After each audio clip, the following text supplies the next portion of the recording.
So I have this Starrett main head here. Um, but what I noticed is that it was too long. It was 1 centimeter. It is 1 centimeter longer than the standard 450 helicopter head assembly. What I think this is causing, it is causing more torque on the main blades, because the main blades are spread further apart. Hence, the tail, if you notice, the tail here has to apply more pitch, and the actual angle of the tail here, if we could measure it, this tail says about 12 degrees. So this is too much.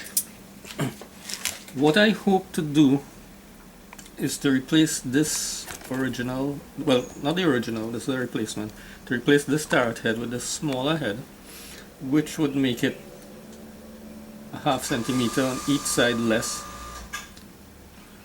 and therefore it would reduce the torque, and hopefully the tail pitch should reduce back more towards the center. So I will have to try that. Here you can see clearly the difference in the diameter of the two heads. After changing the head assembly to the shorter one, the tail did center back a little more, and you must expect some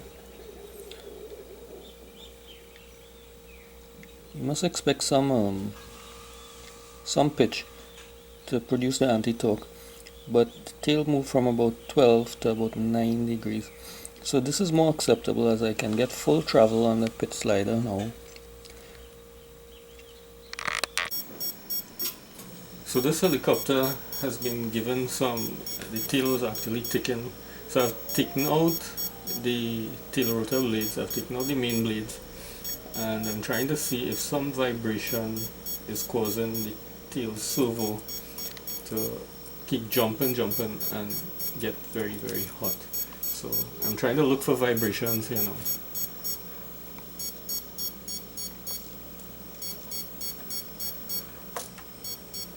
Normal mode.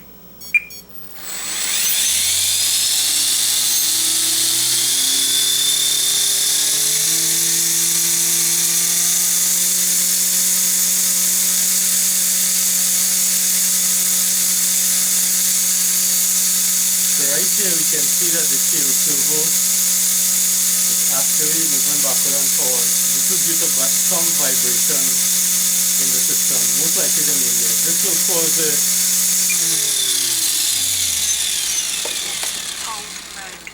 that will actually cause the tail servo to get very, very hot. It is actually very hot already, and I think the possible cause might be this tail gear here, which seems to be moving out. It's a little bit high and low. So you can see it here. You can see how it is running high and low. Main gear is not so bad, but most likely this tail gear is the problem, which is causing vibrations to the gyro and transferring it onto the servo.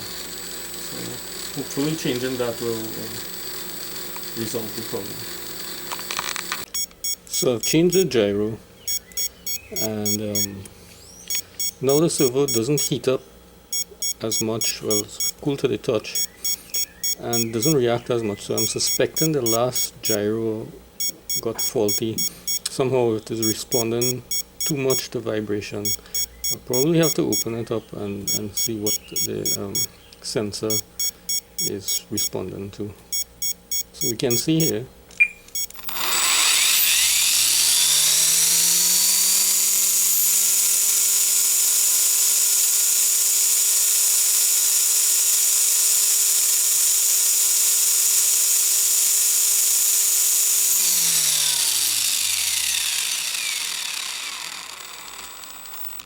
so there's very little movement on the gyro now, and it remains much cooler. So the gyro itself was bad, very little movement on the servo, sorry, and the servo remains much cooler. So the gyro itself was faulty. I've opened up the gyro, and as you can see, there's an Atmel controller there controlling a single axis crystal here. Most likely that's probably a piezo crystal inside there. There's nothing physically wrong. The circuit board is not moving, and most likely the sensor, the crystal, may have gone bad or damaged. The gyro is certainly oversensitive and sending pulses too frequently to the servo, and this is what is causing it to heat up.